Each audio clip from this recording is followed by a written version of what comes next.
Stories 1 and Stories 3 is Reddit Stories, Story 2 and Story 4's Home Alone Stories. Whichever stories you prefer, please comment below and the winner will go through to the semi-final. Thank you.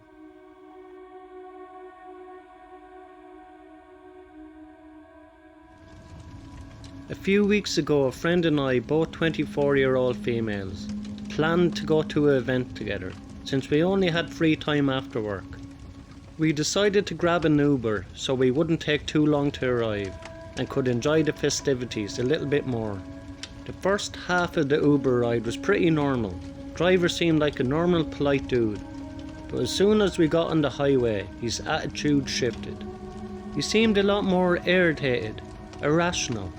Me and my friend didn't pay much attention though, and kept chatting between us. As we noticed the overall tone of the ride take a turn, our attention was drawn when he started shouting at another driver. He turned to us and said that he was going to pull over for a moment. I tried objecting, but he ignored and pulled over anyway. When out of nowhere, he reaches for the glove compartment and pulls out a gun. It's important to note that guns are pretty much illegal in my country, and there are very few circumstances where an everyday citizen will just have one on them. Both my friend and myself were simply watching this unfold with bated breath, and when the other guy drove away, we let out an audible sigh of relief. But then we were still stuck in the car with a crazy man who had a gun. After this, he went back to driving and apologised to us, saying that the guy was tailgating him. I said, "Oh, God." He kept talking about the guy is lucky that you two girls were here, or else I would have followed him and shot him. In the face, sleazy idiot. I looked over to my friend. She's in absolute shock and looks paralysed with fear.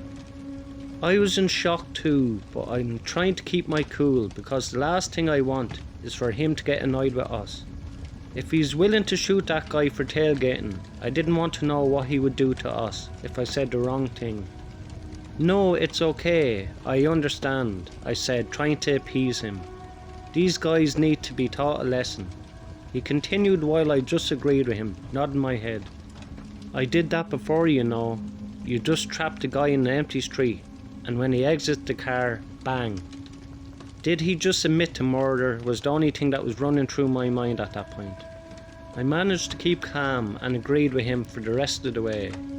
He did deliver us to the right place with no further incidents. I waited a few weeks to report him to Uber since he had my home address, and I wouldn't be hard to figure out who had reported him. Nobody has showed up to my home with a gun, at least yet, so I think I'm safe.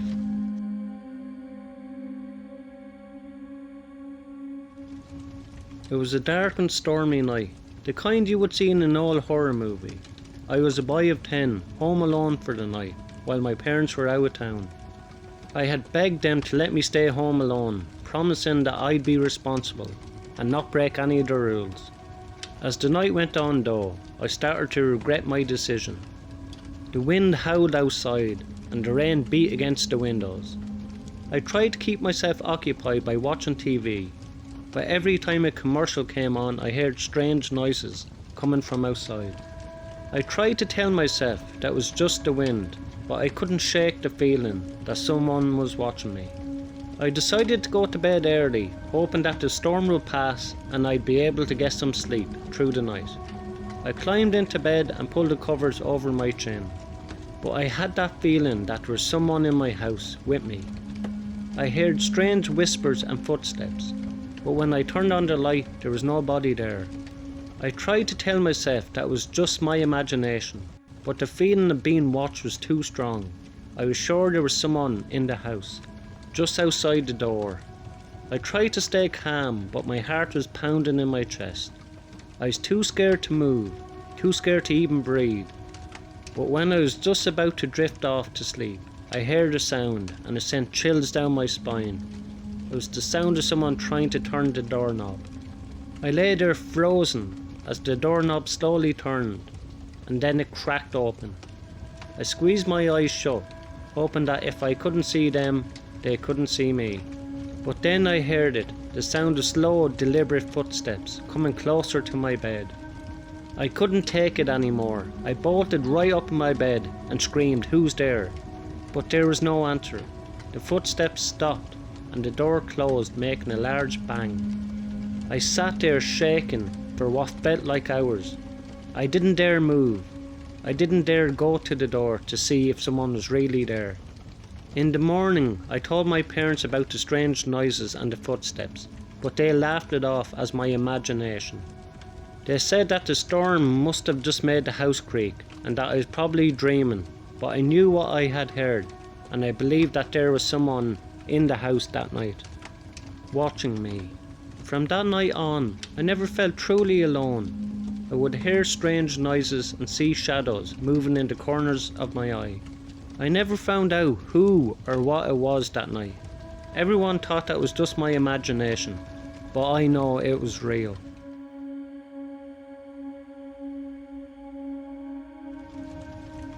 So my fiance and I have been on the lookout for a kitten to accompany our 3-month-old cat that we already had. We have searched and searched until one day he said to me, "Let's look on Craigslist." So I did. We found a perfect one. The only problem is that it was about a 2.5-hour drive away. I inquired about it at around 10:30 p.m. I know it was late, but almost immediately I got a response. She sounded very nice over text and asked to see where I lived so that she would feel settled about the kitten living with us. She also insisted on going to our house. I know I should have just dropped it there at the time. I thought nothing of it though. I sent them a video and we set up a time for the next day to meet. The next day came and I wasn't going to take my fiance, but he insisted on coming with me. Because as we know, Craigslist is rather sketchy. So we drove the 150 miles on our way there. As we were on our way, I was texting this girl that we would be there on time, and she responded with, "Great, see you then." We arrived to the home, me in the driver's seat, my fiance in the passenger seat with his window down. I texted the girl and got no response. I called as well and got the same. I ended up calling 5 times and texting in the course of an hour with 0 response. I went up to the house, knocked on the door, but nothing once again. There was a car in the driveway, but no response from the number or the door. We got there at 6:30 and waited till damn near 8. Still nothing. The neighbour came out asking if there was something wrong. I said that we're here inquiring about a kitten. And she said, "A kitten?" I said yes. There was an ad on Craigslist. The woman said, "No one has kittens in this home." Now I showed her the ad and she said, "Oh, I know them. They're a pretty odd couple, and that they don't own any cats. I just helped them move their furniture yesterday." So I said, "Well, on their ad it says that they just want to get rid of the kittens since their new home didn't allow pets." So the neighbour said, "That's impossible. I have a dog and so does the neighbour over there. We pretty much all have pets." I immediately found this creepy, thinking that the neighbour was also in on something, which then caused a feeling of anxiety. I thanked her and left along with my fiance. Literally 10 seconds after pulling off, I get a text from the girl saying, "I'm just now getting your messages. Something must be wrong with my phone. Do you still want the kittens or not?" I didn't answer. We just headed back home. What I don't quite understand, they didn't want any money, nor did they ask for any money. But they asked me to show up knowing that I'd be with my fiance. I had a bad feeling about it. What did they want from me?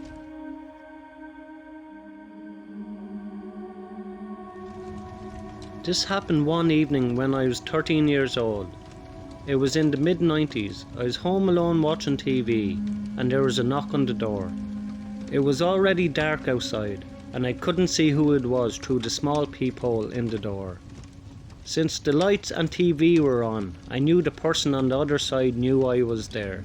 My parents always taught me to be cautious when it comes to strangers. They were especially strict about not letting anyone into the house when they weren't home, so I was apprehensive. I opened the door just a crack, enough to see that it was a man in his late 20s or early 30s. He seemed polite enough, and he explained that his car had broken down and that he needed to use the phone to call for help. I was hesitant to let him in. My parents had always warned me about situations like this, but I also didn't want to turn him away if he really needed help. I asked him where his car was, and he pointed down the road, but when I looked outside, I didn't see any car in sight. I also couldn't help but wonder why he walked past the 2 other houses right next to mine that had visible cars in their driveways. I thought he chose our home because it looked like nobody was home.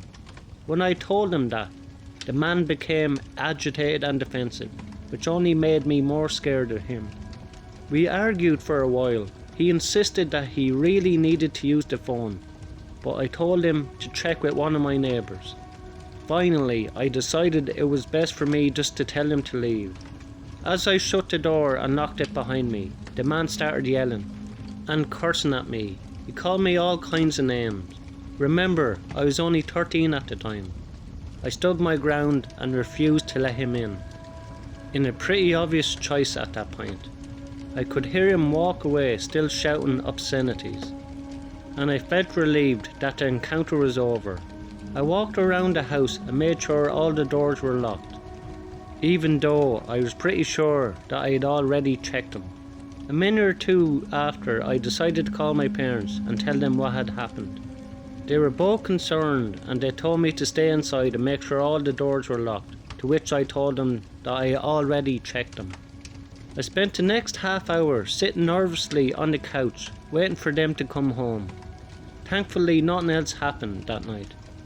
My parents came home as soon as they could, and I was really happy not to be left alone anymore. The next day, my parents talked to several of our closest neighbours, and none of them had a visit from that guy. My dad was pretty sure that it was somebody scouting out the neighbourhood for robberies.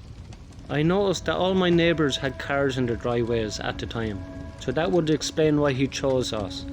We also started to notice a strange car circling the neighbourhood.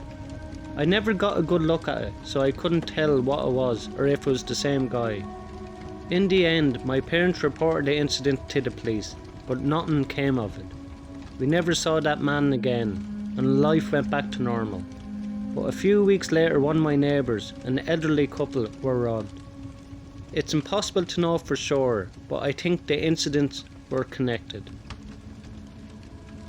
Thanks a million to everyone who liked, comment and subscribe on my videos. It really helps out the channel a lot. If you enjoy stories like these, you will enjoy more stories in the box above. Thank you.